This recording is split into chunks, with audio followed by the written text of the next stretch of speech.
So a couple things that strike me listening to that cut. One is, and we haven't really talked about this yet, is that most of these songs, the first time you would hear it, it would be with a vocalist, with a singer, singing lyrics.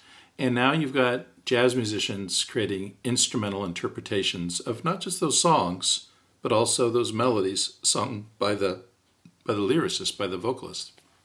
And the saxophone as an instrument with its you even more than a trumpet, you feel the breath, you feel the lungs, you feel those dynamics that relate to what a singer does too. And I really hear that on this. I mean, you hear it on all these songs, but I was really noticing that for some reason on this song. Train's the master of like that, letting those notes hang out there. That like Lester Young does. They get kind of glassy and they sound nostalgic and wistful. And he'll start that way, but he right away. I noticed on this one for the first time how abstract he's playing. He rarely gives you the melody note unaltered. He gives you the melody note as sort of the tone of choice with all this other harmonic stuff around it. It's like Bird would take those standards and he would change the name of them so he wouldn't have to pay copyright on them.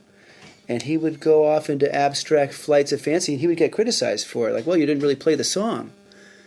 Well, it's like, well, what else do you want him to do? He just played Genius, poured down your face. Like, So they're already kind of using these songs as vehicles for their abstract expressionism in music harmony. That is bebop. Right. And another thing we've talked about, I think, before with someone like Art Tatum, is that how do you let people into your world with these very sophisticated musical concepts going on? And that's through a popular song of the day where people can exactly kind of hum that melody, know the song. It's popular. It's on the radio. They went to show. And now they can kind of hear what these guys are doing. Oh, they're taking this melody and they're kind of dancing around it. They're kind of coming up with little tangents and relationships, right. Some close, some farther away. Yeah. But I have a sense of the form of what they're doing because I'm familiar. I've been given a road map, and now we get to see what little roads we're going to take off the main highway. Exactly. But I've got that. I've got Route 66, and I know kind of where we're headed. Right. So, and also these are like more like, for lack of a better term, more like white America's music, and these African American black guys are going to be playing their version on it so that you can hear into their world, because it's their world. This jazz world is their sonic world, and there was a lot of mixing going on, of course, and it shouldn't be over racialized, but there's an element of like, if we play all these Broadway tunes that everybody knows, then you can hear our blues on it, you can hear our black feeling on it. And so there was a combination there. Right. What a dynamite combination, by the way. Yeah. And by the way, the bass player, the unknown bass player, beautiful tone. What a great sound he gets from that bass on that cut there. I know. And then just lastly, the melodic ability that Coltrane has to be doing all that sophisticated harmonic stuff, and yet his melodic invention is just endless. You take any one of those little runs and little sections, and it's just dancing with all these melodic ideas. Right. So ordinarily, a guy who practices as much as him sounds like he practices all the time, and he has a hard time making emotional connections in his music. You put the nail right on the head there, Ethan. Ornette had a great way of saying it. Ornette's observation was that Coltrane was the most lyrical of all of us. And lyrical is kind of a term, and it's a little bit of an abstract term. It's hard to nail down. Lyrical means like kind of what you were saying about what he was doing there. It's that he never seems to be at a shortage of how to bring out the lyrical quality, even if it's this sort of abstract bebop harmonic stuff mixed in with this ballad melody. It's like it's so lyrical. Yeah, yeah. And relating then to the word lyric, the words, the storytelling, and the melody, and yeah, Yeah, lyrical. That's the word. I mean, these ballads are a perfect delivery system for this kind of feeling and this kind of showcase of musical virtuoso technique. That's why ballad playing is awesome. Yeah, Which brings us to the greatest jazz standard ever written, that's right. A little song which is called a quote from Frank Sinatra, right? well, Lush Life was written by Billy Strayhorn. He wrote it over several years, according to the notes. Performed the first time by Strayhorn and vocalist Kay Davis with the Duke Ellington Orchestra at Carnegie Hall in 1948. Oh, That wow. was the debut of the song. No kidding. Well, now music, I'm such a fond fan of music lore. Music lore has it that he wrote it when he was 17, and that he was going to include it in the musical that he wrote that also had Something to Live For, which is his other greatest standard that he wrote.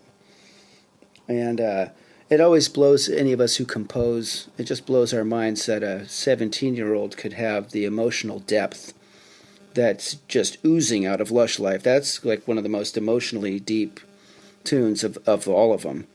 And a 17-year-old kid wrote that? Holy cow. Well, let's take a quick sidebar. Try to make it quick because I'm sure we're going to be discussing Billy Strayhorn when we do virtuoso composers in the future. One of my favorites, But just give us just a quick rundown on who was Billy Strayhorn and how did he relate to Duke Ellington? Oh, okay. Billy Strayhorn from Pittsburgh. He was unapologetically gay for a young black guy in the 30s. That was pretty much going to be a tough route in life. Already an accomplished pianist, already an accomplished student of classical composers like Chopin and stuff like that. Then he found kind of a niche for himself. I don't think he had an easy childhood, and found a niche for himself with like a theater group. Go figure, gay guy likes to be with a theater group. Surprise. And found that it was very easy for him to write a complete musical review. Boom. Oh, yeah, I got all the tunes. They're ready to go. Plays very good piano, very good time, very great student of the music, student of the singers, student of the composers, and has a lot of different bags he can go into it. And this is a young guy, so he got some early experience. Then one night, Duke Ellington was playing in Pittsburgh, and the people wanted Duke to hear this little brother, kind of a town favorite, town local marvel, this little Billy Strayhorn. Duke had him sit at his piano in his train car, and they said that Duke went up to him and just grabbed him on the shoulders while Billy played, as if he was like feeling the essence out of him. And he had invited him to New York, and he lived at Duke's place, and he just very quickly said, "You're my..." What they weren't really writing partners. It wasn't like they were sitting around banding around the pentameter of a poem. It was more like, you write these tunes and I'll write these tunes and we'll make the show that way. And they were so simpatico. Billy Strayhorn didn't just write songs like Lush Life at the age of 17. He wrote Take the A Train. He wrote Satin Doll. He wrote Blood Count. He wrote Duke Ellington tunes that everybody thinks Duke's wrote. But Billy Strayhorn wrote them, and he didn't. And Duke, it's the old days where Duke put his name on it, and Billy Strayhorn was like a kept man.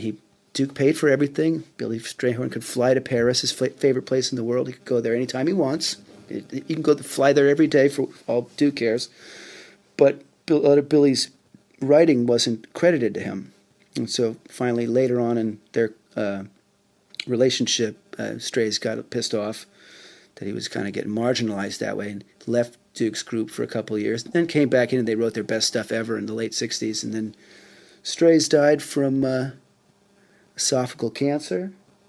Strays was Lena Horne's best friend. Strays was on the front line of all the civil rights stuff, friends with everybody. So he's got mad cred. And for gay people, he's like one of the first dudes to just be out. I'm not ashamed of it. Deal with it, Amazing. He's a heavy cat. Yeah. Yeah. And one of the great American composers of all time, for sure. Absolutely. Yeah. So let's listen to John Coltrane's interpretation of this famous song. from the Coltrane album called Lush Life.